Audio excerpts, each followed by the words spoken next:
ज्ञानम ज्ञेयम परिज्ञाता त्रिविधा कर्म चोदना करणम कर्म करतेति त्रिविध कर्म संग्रह। कहते ज्ञाता, ज्ञान और ज्ञेय ये तीन प्रकार के कर्म के प्रेरणा है।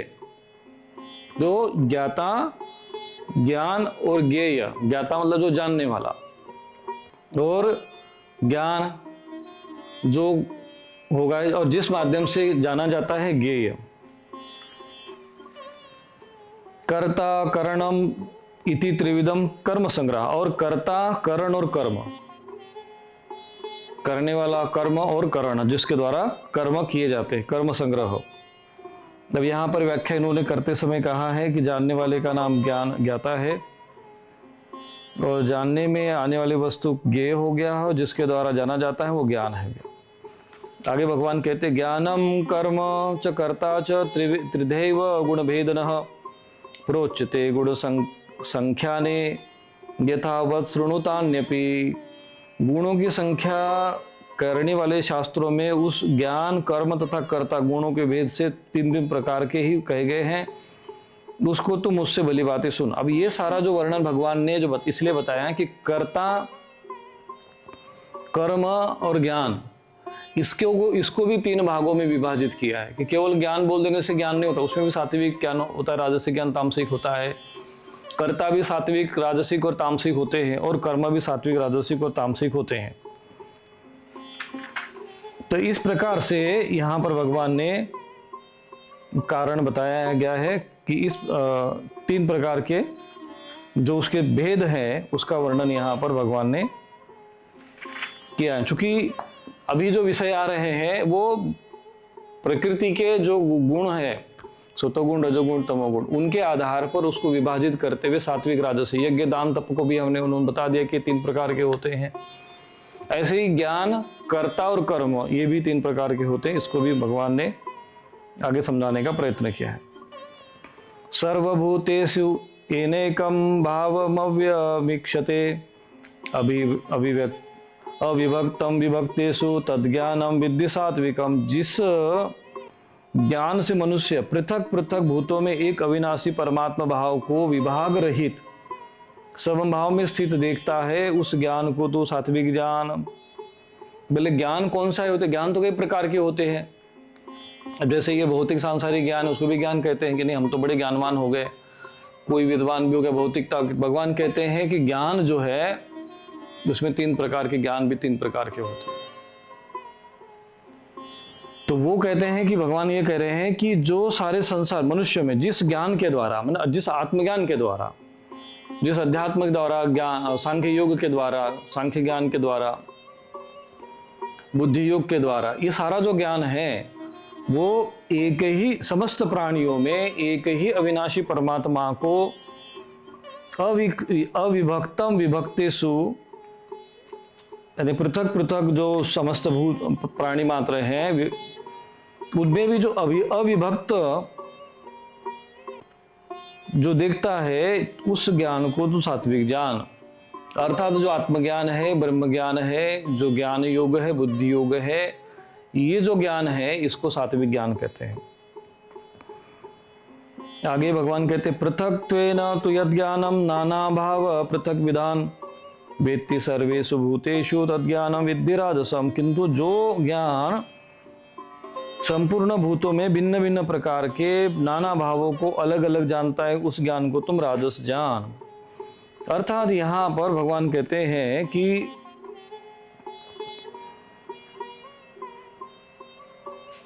इसमें जो कार्य करने वाले, जो सभी में एक आत्मा, पंडिता समदर्शिना, सबके अंदर एक ही आत्मा है, ऐसा सोचकर ऐसा जो ज्ञान प्रदान करता है, शास्त्र जो ज्ञान है, जो आत्मज्ञान हुआ, अध्यात्म ज्ञान हुआ, सब में एक ही परम तत्व है, ऐसा जो ज्ञान है उसको कहते हैं सात्विक ज्ञान। परंतु नहीं, सबकी आत्मा अलग अलग है, सब अलग अलग है, ऐसा जो देखता है, समझता है, वो जो ज्ञान है, ऐसा जो वर्णन है शास्त्र में, कहीं पर भी वर्णन अगर कहीं आया हो या कोई प्रवचन कर रहा हो, सुन रहा हो, क्योंकि इसमें विविधता है तो इसलिए वह राजसिक माना जाएगा।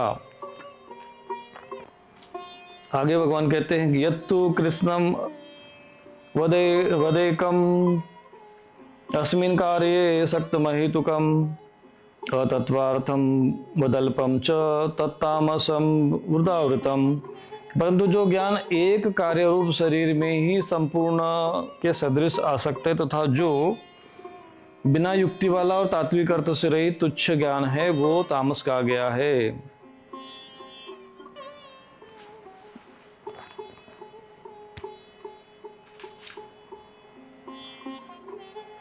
तो शंकराचार्य जी इसकी व्याख्या करते हैं कि जो ज्ञान किसी एक कार्य में, शरीर में अथवा शरीर के बाहर प्रतिमा आदि में सर्व वस्तु विषयक संपूर्ण ज्ञान की भांति आसक्त है, अर्थात ये समझता है कि यह आत्मा या ईश्वर इतना ही है, इससे परे और कुछ भी नहीं है, जैसे दिगंबर जैनियों का माना हुआ वर्णन यहाँ पे क्यों उन्होंने किया है। आत्मा शरीर में रहने वाला, शरीर के बाहर है, पत्थर अथवा काष्ठ आदि की प्रतिमा ही ईश्वर है। इस प्रकार के ज्ञान जो है किसी एक कार्य में ही आसक्त रहते हैं, और जो हेतु रहित है, युक्ति रहित है, तत्व ज्ञान से रहित है, यथार्थ अर्थ का अर्थ तत्वार्थ है, ऐसा तत्वार्थ जिसका ज्ञान का ज्ञेय हो वह ज्ञान तत्वार्थ तो होता है। अर्थात भगवान ये कहना चाहते हैं कि जैसे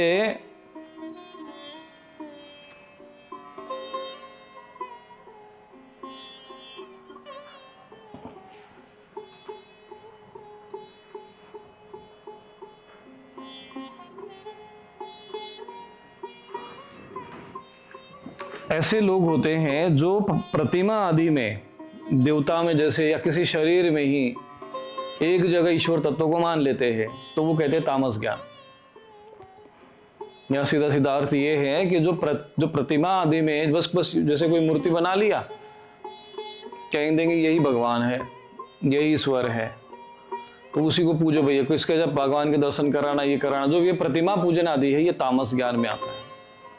अथवा जो एक शरीर में ही जो सब कुछ मानते हैं और पूरे ब्रह्मांड में फिर उनका कोई अस्तित्व नहीं मानते, ऐसे जो विचारधारा के लोग हैं उनको जो ज्ञान होता है या जो जिस ज्ञान की वो चर्चा करते हैं वो तामस ज्ञान यहाँ पर माना गया है।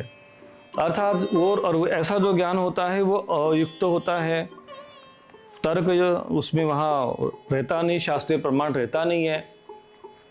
तो प्रतिमा आदि में ही जो धारणा बना लेते हैं कि नहीं बस इतना ही भगवान है, अब इससे ज़्यादा कुछ है नहीं। एक प्रकार से मूढ़ लोग होते हैं, कहते नहीं हमने जो मान लिया, जान लिया, हम जो कह रहे हैं बस यही है। जो मूढ़ प्रकृति के होते हैं वो एक मार्ग पकड़ लेते, कहते कि नहीं बस, जैसे अभी आजकल कई संस्थाएं बन गई है भगवान कृष्ण के नाम पर, कि नहीं भगवान कृष्ण भगवान है, बाकी कोई देवता है ही नहीं है। कुछ लोग अपना संप्रदाय बना देंगे और कह देंगे यही मेरा भगवान है, बस इसके बाद कुछ है ही नहीं है। ये जो ज्ञान समाज में फैलाते हैं इसको तामस ज्ञान कहते हैं। और जो वास्तविक तत्व ज्ञान होता है वो कहता नहीं सब में सर्वत्र ईश्वर है और सब में वो देखता है, सर्वत्र समदर्शिनः। तो जो समदर्शी की भावना से रखता है वो सात्विक ज्ञान हो गया, जो भी अलग अलग भावों में देखता है वो राजसिक ज्ञान हो गया। और जो एक ही जगह देखता है कि नहीं बस ये इतना ही है, घेरा बना लिया, मंदिर बना लिया, मूर्ति बना लिया, बस इतना ही है, इसके बाद कुछ है ही नहीं है।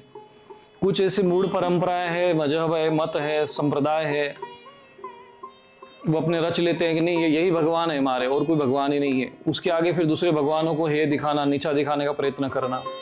जैसे आजकल ये इस्कॉन संस्था हो गया, या मान लीजिए ये जैसे ये स्वामीनारायण संप्रदाय हो गए, या और भी जो दूसरे राधा स्वामी संप्रदाय वाले हो गए, वो भी दूसरे भी कुछ कबीर वाले हो गए, और भी जो विधर्मी परंपरा के लोग हैं वो कहते कि बस एक किसी को टांग देंगे, बोल देंगे यही भगवान है। किसी को कोई जमीन में गाड़ देंगे, उसमें कुछ चादर वादर चढ़ा देंगे, कह देंगे यही भगवान है, बस इसी को मानो। तो ये जो मूढ़ता पूर्वक अशास्त्रीय धारणाएं होती है उसको तामस ज्ञान कहते हैं। तो भगवान उसको यहाँ पर वर्णन कर रहे हैं, सात्विक, राजसिक, तामसिक। इसलिए ध्यान देना बहुत आवश्यक है कि जब लोग ये कहते हैं कि नहीं ईश्वर तो सर्वत्र है, सब मानते हैं, सभी धर्म और संप्रदाय मतों में ये रहता है कि परमेश्वर सर्वत्र है, सब में है, उसका सारी सृष्टि में रचना है, उसी ने सब कुछ उत्पन्न किया है। जब उसी ने जब सब कुछ उत्पन्न किया तो तुमको जब किया तो हमको भी तो उसी ने उत्पन्न किया ना। तो भेद किस बात का है भाई? किस बात का जो है सारा विरोध है? नहीं, तुम हमारे ही धर्म में आ जाओ, हमारे मत को मानो, हमारे मजहब को मानो। कपट पूर्वक, छल पूर्वक, बल पूर्वक उनको धर्मांतरण करने का प्रयत्न करते। किस लिए भाई? जिस ईश्वर ने बनाया है वो हमको ही बनाया है, तुमको भी बनाया है। बोले नहीं, ऐसा नहीं, ऐसा ऐसा करोगे, इधर से काटोगे उधर से काटोगे, तब तुमको जो है मोक्ष मिलेगा, जन्नत मिलेगी। भाई क्यों? अगर ऐसा होता तो जिस परमात्मा ने बनाया था उसी समय वो व्यवस्था करके भेज देते। यहाँ आने के बाद ये सारा सिस्टम क्यों हो रहा है? तो ये सारे जितने भी ज्ञान है ये सब तामस ज्ञानों के अंतर्गत आते हैं, क्योंकि ये लोग सुनना नहीं चाहते, उनके पास तर्क नहीं होता है। भगवान ने इसलिए कहा यहाँ पर कि अतत्वार्थम वदल्पम अहेतुकम अतत्वार्थवत, और अल्पम यानी तुच्छ है, छोटी बुद्धि का। भगवान कहते हैं ना कि वो जो छोटी बुद्धि के लोग होते हैं, तामसी बुद्धि के लोग होते हैं, वो दुर्मति मानेंगे, नराध मानेंगे। उदार चरितानाम तो वसुदैव कुटुंबकम, और जो उदार चरित्र के होते हैं वो तो पूरी विश्व और ब्रह्मांड में एक सब में देखते हैं। अयम निज परोवेति गणना लघु चेतसाम, तो छोटी बुद्धि के लोग होते हैं। नहीं नहीं, तुम हमारे में आ जाओ, इधर में आ जाओ, उधर जाओ, इधर करो वो करो। ये जो बुद्धि के लोग होते हैं, ये संसार में तामस ज्ञान भरा पड़ा है। पहले ये सब नहीं था, कलयुग में ज्यादा चल रहा है ये सब, क्योंकि तामस युग है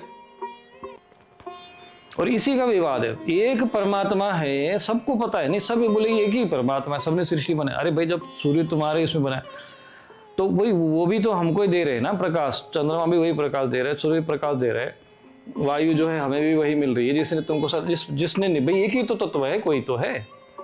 अब तुम उसको शब्दों के आधार पे कुछ भी परिभाषित कर दो। अंग्रेजी में बोलोगे तो कुछ और बोलेंगे, उर्दू में बोलोगे तो कुछ शब्द अलग होगा, हिंदी में बोलोगे तो शब्द कुछ अलग हो जाएगा, चाइनीज में भाषा में बोलोगे तो शब्द कुछ अलग हो जाएगा। भेद किस में आ गया? शब्दों में आ गया, तत्वों में तो भेद नहीं हुआ ना।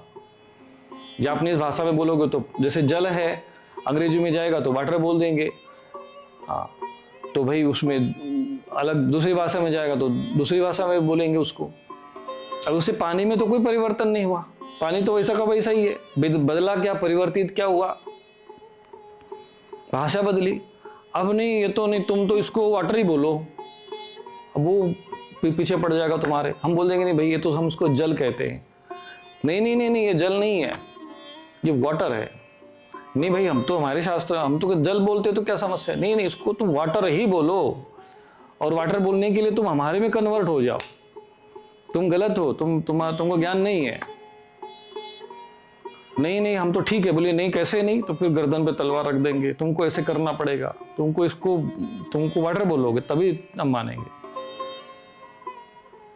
तो भाषा में उस ऐसी परम तत्व परमात्मा एक ही है, एक ही परमात्मा, सब सर्वत्र। सब लोग कहते एकम सद विप्रा बहुधा वचन, सब कहते एक ही ईश्वर है।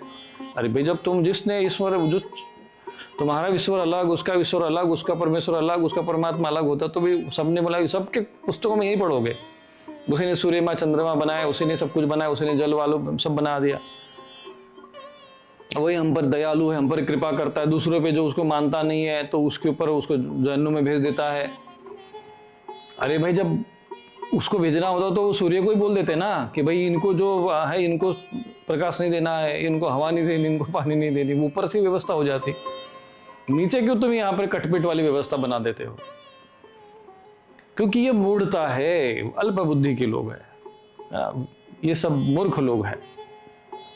इनका कोई तर्क नहीं होता है। अभी इनको बोलो मंच पे आ जाओ, चलो चर्चा करते, बोले नहीं नहीं नहीं नहीं, हमारे धर्म ग्रंथ में कोई चर्चा ही नहीं करना है।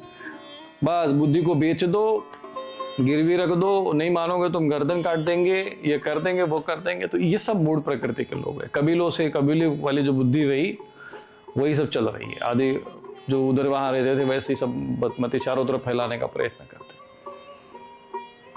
और यही सारा संसार में चल रहा है। इसका जड़ में क्या है? जड़ में ये तामस ज्ञान है, जड़ में ये मूढ़ता है, मूर्खता है, तुच्छता है, कुछ है नहीं। जड़ बुद्धि के लोगों के हाथ में यदि तुम जैसे को दे दोगे कि नहीं भाई वो जैसे बंदर के हाथ में उस तरह दे दो तो वो क्या करेगा? तो वही बात है। तो ऐसे ही जिनको थोड़ा बहुत कुछ ज्ञान मिल गया, थोड़ा प्रकाश मिल गया, उसको लगा कि ओहो हमको आत्मज्ञान हो गया, वो सुनना नहीं चाहते, फिर बाद में चर्चा नहीं करना। ऐसे ही मैं अभी कई जगह बोलता हूँ कि भाई देखो, हमारी संस्कृति परंपरा में दाह संस्कार का विधान है, तो कई लोग कहते नहीं हमारे पंथ में, कई ऐसे राजस्थान में पंथ है, मत है, नहीं हमारे यहाँ विधान नहीं भाई, हम तो उसको जमीन में गाड़ते हैं, ऐसी जमीन उधर फेंक देते जंगल में, जलाने की परंपरा हमारे भी नहीं है। पर हम है सनातन धर्म के। भाई सनातन धर्म के हो, परंपरा क्यों उसको फेंकते हो, क्यों उसको गाड़ते हो? पूरी पृथ्वी को तुम सौ भूमि बनाना चाहते हो क्या? सुनने को ही तैयार नहीं है कि नहीं हमारे पंथ में ऐसे ही लिखा है। हमारे जो पंथ के जो आचार्य थे, उन्होंने, गुरुजी थे, उन्होंने ऐसे ही कह दिया। मान लो तुम्हारे गुरुजी को थोड़ा सा ज्ञान में कमी रह गई होगी, तो बोले नहीं ऐसे कैसे हो सकता है, हमारे गुरुजी को कुछ कमी रह गई हो।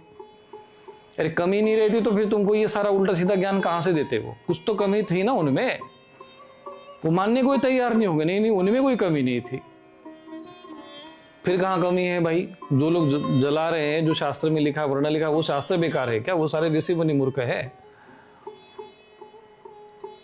ऐसे लोगों को मूड कहते हैं। वो सुनना ही नहीं चाहते, समझना ही नहीं चाहते, वो एकदम कान वान सब आंख वाख सब बंद कर लेते हैं। इसलिए भगवान उनको दुर्मति कहते हैं, और या तुच्छ कहते हैं, अल्पम, अहेतुकम, अतत्वार्थवत। उनको युक्ति युक्त कोई तात्विक बात कुछ नहीं समझ, ऐसे तामस ज्ञान होता है। तो ऐसे जो ज्ञान इनको मिलता है, इसको तामस ज्ञान कहते हैं।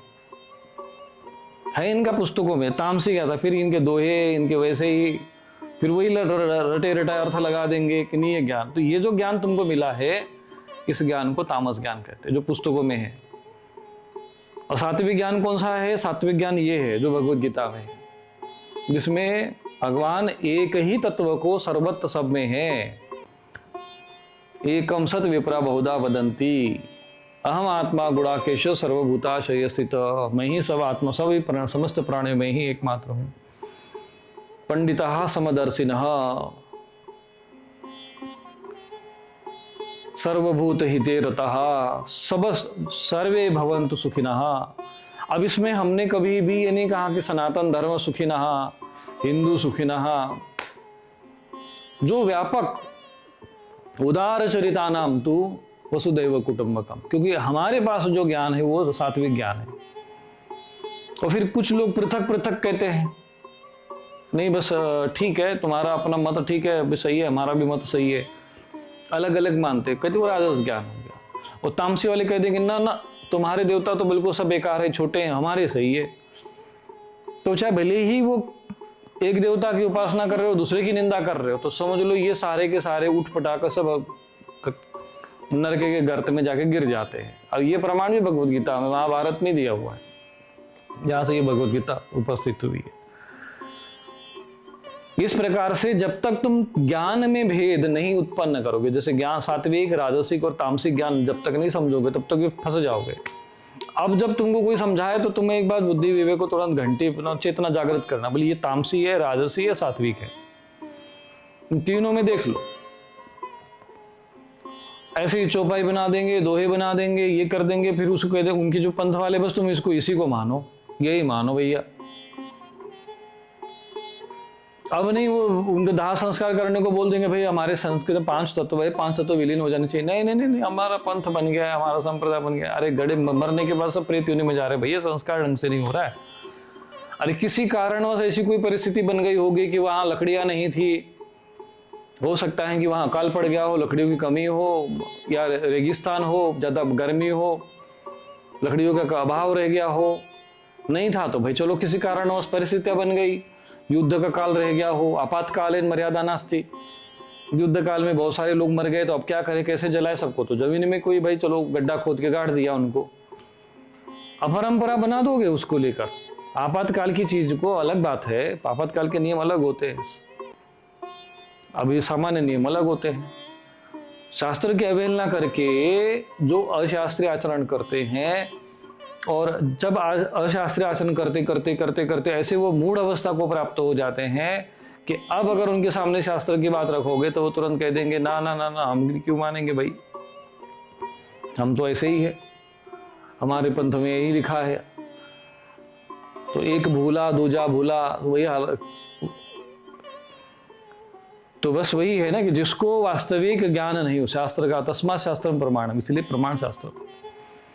कोई भी साधु महात्मा गुरु ज्ञानी आ गया, पूर्णत्व अगर उसको नहीं प्राप्त हुआ, पर चलो मान लो किसी कारणवश, मेरे मान लीजिए कि हम स्वामी रूपेश्वर महाराज है, हमारे 10 शिष्य 10 शिष्य थोड़े से हमारे और फैल गए, 1000 10,000 1 लाख हो गए, और हमने अगर मान लो थोड़ा सा ज्ञान हमें कोई कमी हमारे में रह गई, या किसी कारणवश आपातकाल परिस्थिति के अनुसार कोई हमने नियम बना लिया, तो वो परंपरा बना देंगे। अरे हमारे गुरुजी ने कह दिया, भाई जो श्रद्धावान होगा वो थोड़ी शास्त्र देखेगा, फिर बोले गुरुजी कह रहे, पर गुरुजी गड़बड़ बोल देगा तो। इसलिए आचार्य गुरु और धर्माचार्यों का दायित्व तो बहुत श्रेष्ठ होता है। भगवान ने यहाँ पर स्पष्ट है, न बुद्धि भेदम जनयत अज्ञानम कर्म संगीनाम, उनकी बुद्धि में भेद उत्पन्न मत करो। इसलिए भगवत गीता में भगवान ने जब त्याग और संन्यास की बात आई तो कहा कि यज्ञ दान तप कर्म न त्याज्यम कार्य में वतत, कहा कि ये नहीं त्यागना है। अरे यज्ञ करने से क्या होगा, अग्नि में श्वास ये सब अनाज वनाज इधर उधर से उठा के गंगा जी घी डाल देते, उससे अच्छा कि भाई शरीर को खाओगे तो कुछ पुष्टि मिल जाएगी। कोई अगर ऐसी पंथ वाला गया तो कहते यज्ञ नहीं करना है। अरे भाई भगवान ने जब कहा है वो तो पढ़ लो थोड़ा सा।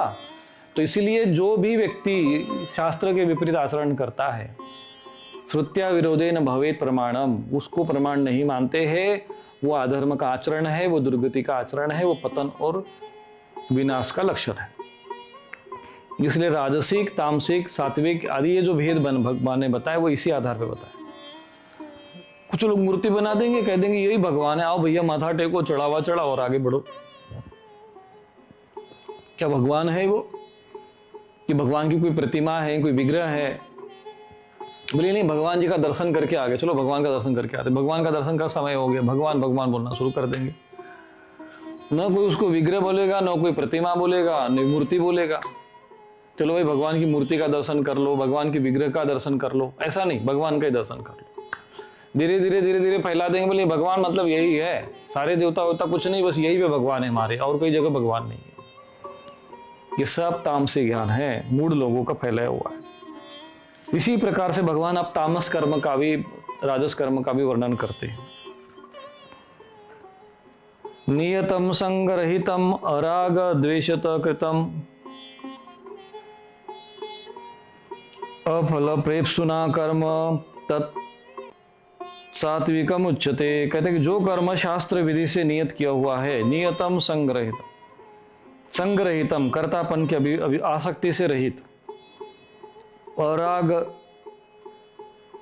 और अराग द्वेषत, बिना राग द्वेष के, अफल प्रेप्सुना, फल की इच्छा न चाहने वाले पुरुष के द्वारा किया गया हो वो जो कर्म है वो सात्विक माना जाता है। कहते हैं कि जो शास्त्र विधि से नियतम, जो नियत कर्म है, जो शास्त्र के नियमानुसार जो उसके लिए नियत कर दिए गए हैं, वो कर्म नियतम और संग्रहितम अर्थात आसक्ति से रहित, और राग द्वेषतः कृतम, अफल प्रेप्सुना अर्थात जो फल की कोई अपेक्षा के बिना जो कर्म किया जाता है वो सात्विक कर्म हो गया। यत्तु कामेप्सुना कर्म साहंकारेण वा पुनः क्रियते बहुलायासम तद्राजसम मुदावृतम। कहते हैं कि जो कर्म बहुत परिश्रम से, बहुलायासम खूब परिश्रम किया जाता है उसमें, तथा भोगों को चाहने वाला, मतलब उसके पीछे कुछ होता है कि नहीं इससे हमें बहुत बड़ा धन संपदा और भोग ऐश्वर्य मिलेगा, ऐसी जो कामना रहती है, और अहंकार से युक्त किया जाता है, साहंकारेण, वो कर्म राजस कर्म होता है। जैसे ये सांसारिक कर्म हो रहे हैं, खूब धन कमाओ, खूब ये कमाओ, इतना ये हो गया, इतना बड़ा पद चाहिए, इतना सैलरी चाहिए, उतनी सैलरी चाहिए, उसके लिए दिन रात परिश्रम कर रहे हैं, बोले उससे ज़्यादा और क्या होगा, फिर ये गाड़ी है तो वो गाड़ी खरीदेंगे, ये धन खरीदेंगे, ये मकान खरीदेंगे। ये जो परिश्रम होता है, बाह्य सांसारिक परिश्रम होता है उसको, और अहंकार युक्त होता है, वो राजस कर्म। अब तामस कर्म क्या है? अनुबंधम क्षयम हिंसाम अनवेक्ष च पौरुषम मोहादारभ्यते कर्म तत्तामसमुच्यते। दो कर्म परिणाम, हानि, हिंसा और सामर्थ्य को न विचार कर केवल अज्ञान से आरंभ किया जाता है, वो कर्म तामस कहलाता है। जो न तो परिणाम अनुबंधम, कोई उसका परिणाम नहीं देखते कि वैसा का परिणाम निकलेगा। दूसरी बात क्षयम, जो नाश को पाने वाला हो, हिंसा जनक हो, जैसे ये मांसाहार वगैरह जो कर्म करते हैं, और जो सामर्थ्य को न विचार करो, जो पौरुषम, केवल अज्ञान से मोहपूर्वक बस जड़ता पूर्वक का कार्य करना है, अज्ञानता पूर्वक कर्म करना है, कोई विचार नहीं, कोई चिंतन नहीं, क्या परिणाम होगा, कोई शिक्षा नहीं, कोई दीक्षा नहीं, कोई ज्ञान नहीं, और फिर बिना विचारे जो कर्म करते हैं सुपा से पछताए, तो वो कर्म जो है वो तामस कर्म है। तो इस प्रकार से 3 कर्मों का वर्णन भगवान ने कहा है यहाँ पर। अब कर्ता के विषय में चर्चा आती है। मुक्त संगो नहमवादी धृत्युत्साह समन्वितः सिद्ध सिद्ध्यो निर्विकार कर्ता सात्विक उच्यते। कर्ता संग रहित, अहंकार के वचन न बोलने वाला, धैर्य तथा उत्साह से युक्त और कार्य के सिद्ध होने या न होने में हर्ष शोकादि विकारों से रहित होता है, वो सात्विक करता है।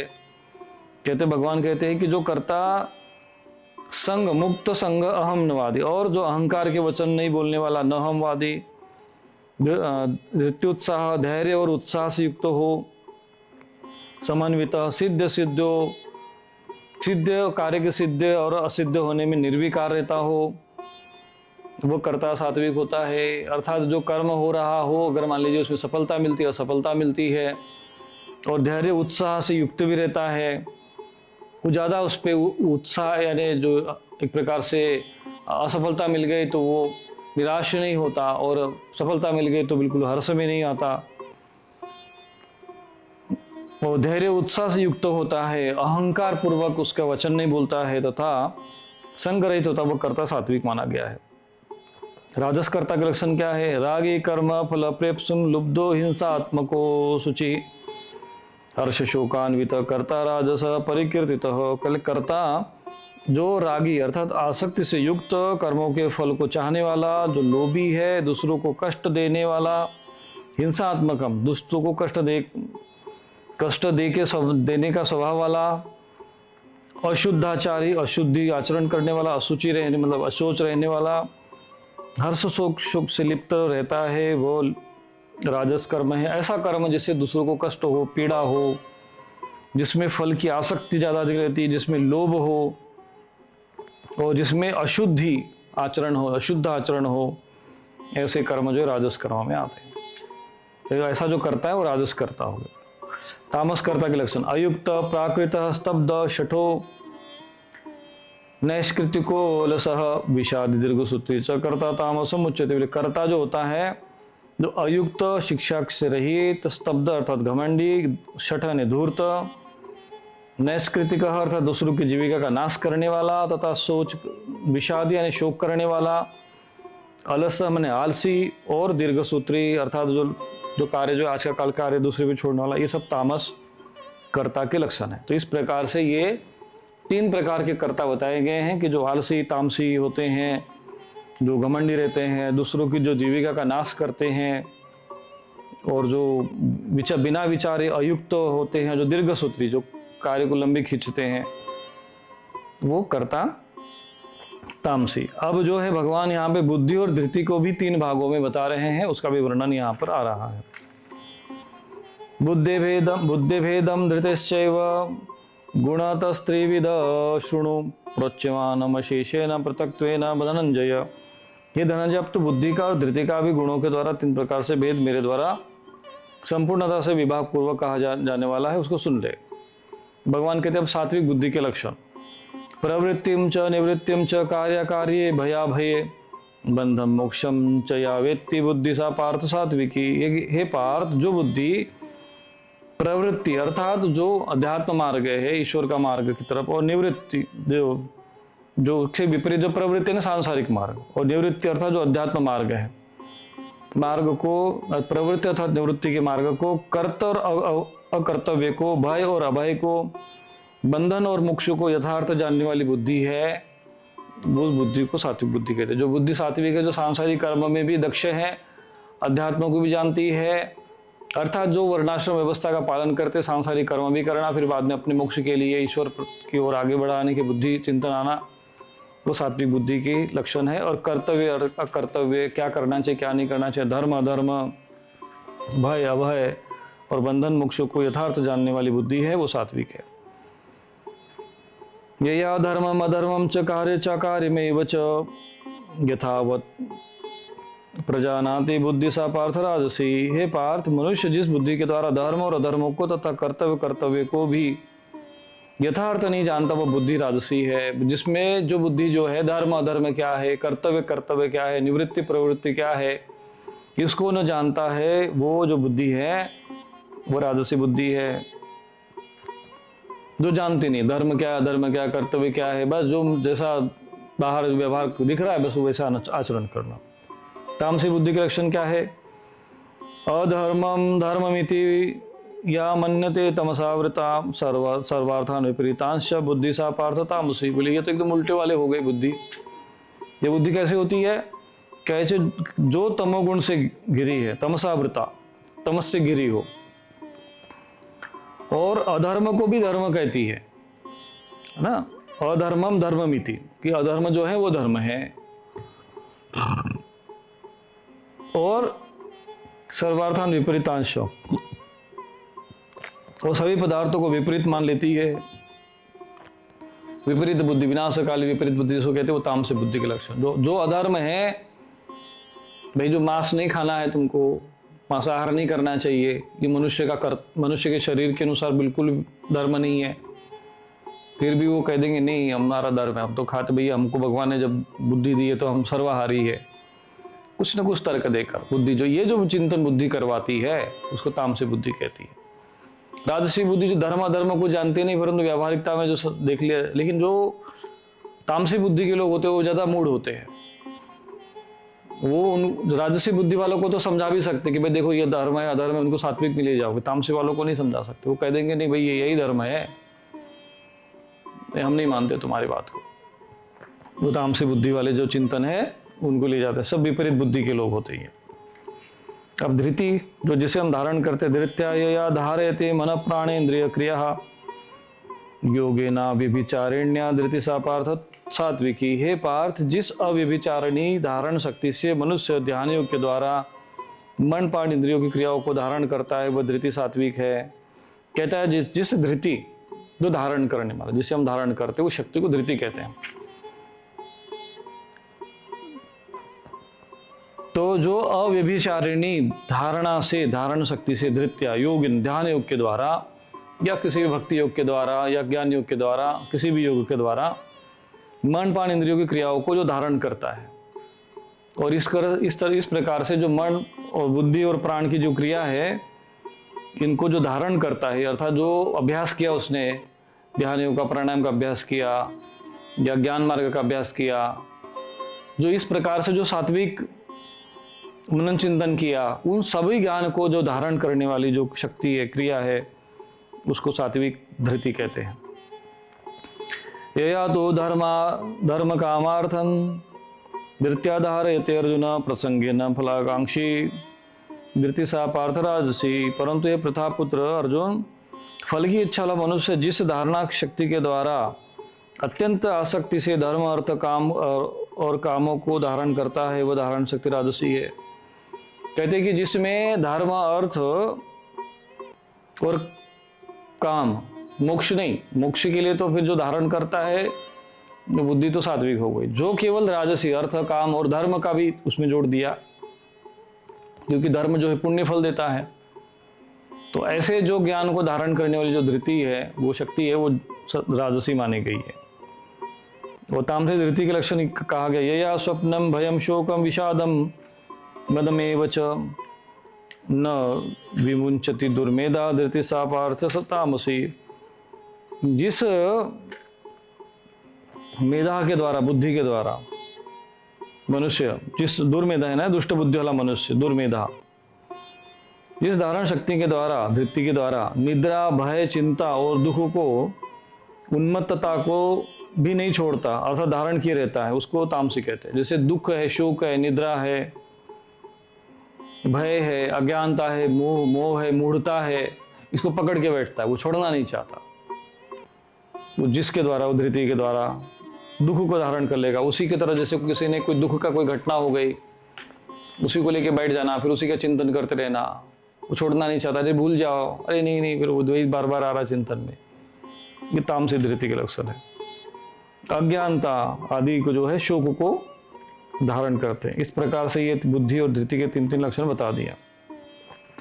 आगे भगवान कहते हैं सुखम त्विदानीं त्रिविधम शृणु मे भरतर्षभ अभ्यासाद् रमते यत्र दुःखान्तं न निगच्छति यत्तद् अग्रे विषमेव परिणामे अमृतोमपम तत्सुखम सात्विकम प्रोक्तम आत्मबुद्धि प्रसादजम। भगवान कहते हैं कि अब तीन प्रकार के सुख को तुम मुझसे सुन ले। ये सुख भी तीन प्रकार का होता है।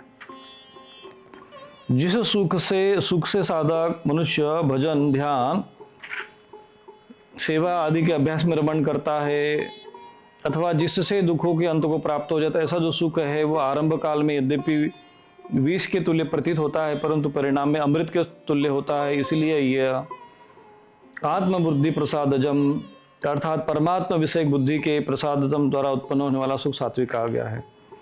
कहते हैं कि सुखम त्रिदानी त्रिविधम, हाँ, यतद अग्रे विषमेव, जो आरंभ में विष के समान होता है पर परिणाम में अमृत के समान है। पहले जो थोड़ा सा आरंभ में थोड़ा कष्टदायक होता है परंतु उसका परिणाम अमृत में होता है। तत्सुखम सात्विकम प्रोक्तम, वो सुख सात्विक है। और ये सुख कहां से आता है? बोलिए आत्मज बुद्धि प्रसादजम।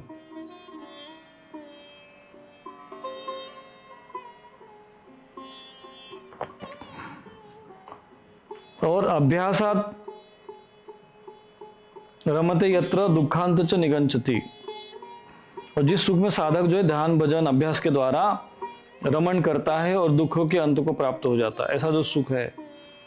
और जो ये आत्म बुद्धि के प्रसाद रूप में जो सुख हमें प्राप्त होता है वो सुख जो है वह आरंभ में थोड़ा सा चूंकि अभ्यास करना पड़ता है, गुरु की सेवा करनी पड़ती है, साधना करना पड़ता है, बहुत कुछ सहन करना पड़ता है, मान अपमान सहन करना पड़ता है, विकारों से लड़ना पड़ता है, आसुरी तत्वों से लड़ना पड़ता है। तो ये आरंभ में विष तुल्य होता है, कष्टदायक होता है। फिर बाद में जो ये अमृत के समान जो है फल देने वाला होता है। और ऐसे सुख क्या करता है, ये रमण करता है, फिर ध्यान आदि के उसमें लगा रहता है। तो सात्विक सुख है। राजसिक सुख कहाँ से होता है? विषेन्द्रिय संयोगात ततग्रे अमृतोपम परिणामे विषमेव तत्सुखम राजसम स्मृतम। बोले जो सुख विषय और इंद्रियों के संयोग से प्राप्त हो, जैसे सांसारिक भोग विलासों से जो सुख हमें प्राप्त होता है, खाने पीने सोने सांसारिक भोग विलास से जो सुख प्राप्त होता है वह पहले भोग काल में तो अमृत के समान प्रतीत होता है, बड़ा अच्छा लगता है, परंतु परिणाम में यह विष के समान तुल्य है, इसलिए सुख राजस है। बोले ये परिणाम में आरंभ में तो ठीक लगेगा, फिर परिणाम में विष के समान होगा, कष्टदायक होगा। ये हो गया राजस सुख। यदग्रे चानुबंधे च सुखम मोह नमात्मनः निद्रालस्य प्रमादोत्थम तामसम मृदावृतम। जो सुख भोग काल में तथा परिणाम में भी आत्मा को मोहित करने वाला है वो आलस निद्रा और प्रमाद से उत्पन्न होने वाला जो सुख है, जो आलस निद्रा और प्रमाद से जो सुख मिलता है वो तामस सुख है। इसलिए जब आप आलस का निद्रा का सुख लेते हो, प्रमाद का पड़े रहते हैं तो ये तामसिक सुख है। विषय भोग विलासिता का जो सुख लेते हैं तो कहते वो राजस सुख है। और जो आप साधन भजन कष्ट उपासना करते हो जिसमें कष्ट होता है, आरंभ में यज्ञ करने जाओगे ये सब पीड़ा, हाथ पैर दर्द हो रहा है, कष्ट हो रहा है, सर्दी गर्मी भूख प्यास सब कुछ सहन करते हैं, पर ये जब साधना करके जब इसका जो फल मिलता है ध्यान में, जब आप फिर रमण करते हो, वो जो सुख होता है सात्विक होता है। इस प्रकार से भगवान अंत में न तदस्ति पृथिव्याम वा दिवी देवेषु वा पुनः सत्वम प्रकृति जैर्मुक्तम तदेभी गुणे। पृथ्वी में या आकाश में अथवा देवताओं में तथा इनके सिवा और कहीं भी वो कोई भी सत्व ऐसा नहीं है जो प्रकृति से उत्पन्न तीन गुणों से रहित हो। भगवान कहते हैं कि संसार में अब तुम कहीं भी चले जाओ, पृथ्वी में चले जाओ, आकाश में चले जाओ, देवताओं के देवलोक में चले जाओ, और उससे भी अगर कोई देवलोक से कोई और भी कोई लोक हो वहां भी चले जाओ, तो वहां पर केवल ये तुमको तीन गुणों से ही सारा सिस्टम मिलेगा। देवलोक तक, जो पृथ्वी से लेकर देवलोक तक, कि पूरे ये सतोगुण रजोगुण तमोगुण या और भी जो कि तल अतल सुतल रसातल होंगे या और भी कोई श्लोक होंगे, ये सब प्रकृति के तीनों गुणों से रहित नहीं है। अर्थात समस्त इस ब्रह्मांड में ये प्रकृति के 3 गुण ही कार्य करते हैं। इन्हीं गुणों के द्वारा सारा कर्म होता है। इन्हीं तीनों गुणों के रहस्य को जो समझ ले, जान ले, सत्वगुण रजोगुण तमोगुण, सात्विक राजसिक और तामसिक, इस भेद से जो समझता है वही वास्तविक ज्ञानी है। वही वास्तविक ज्ञान को जिसने प्राप्त कर लिया, ऐसे इसका अर्थ बनता है। तो ये सारा विषय है, बड़ा गूढ़ रहस्य है। अच्छा, इसमें यह है कि जो इस विषय पर अध्यात्म की चर्चा होती है उसमें ये सत्वगुण रजोगुण तमोगुण के आधार पर चर्चा आपको बहुत कम होते हुए दिखेगी। तो इसलिए संसार में बस जो है ये वास्तविक गूढ़ ज्ञान है जो हमको अध्यात्म के माध्यम से, ज्ञान के माध्यम से हमें भगवान ने इसको उपलब्ध कराया, और इसको ही जानना समझना, इसी का श्रवण मनन चिंतन करना चाहिए। बाकी जो भगवान की कथा लीला है ये तो चलो ठीक है, पर यह आधारभूत ज्ञान है जिसको समझे बिना आप अध्यात्म को, धर्म को, मोक्ष को न समझ पाएंगे, न उपलब्ध हो पाएंगे। तो आज इतना है। कल इस विषय, इसके और आगे के जो विषय है वो थोड़ा गूढ़ है, तो कल वो सारा विषय हम पुनः अगले सत्र में मिलेंगे। तब तक के लिए नारायण नारायण नारायण। क्या आपकी समस्याओं का समाधान नहीं मिल रहा? स्वामी रूपेश्वरानंद आश्रम में पितृदोष निवारण, काल सर्प दोष शांति, नारायण बलि पूजन, महायज्ञ, जन्म कुंडली विश्लेषण, अभिमंत्रित रक्षा कवच तथा सिद्ध यंत्र जैसे श्री यंत्र, कुबेर यंत्र उपलब्ध हैं। साथ ही नकारात्मकता, शामक स्प्रे, मंत्र सिद्ध यज्ञ भस्म और दैवीय रक्षा कवच भी प्राप्त करें। अभी कॉल करें और सेवा हेतु दान करें।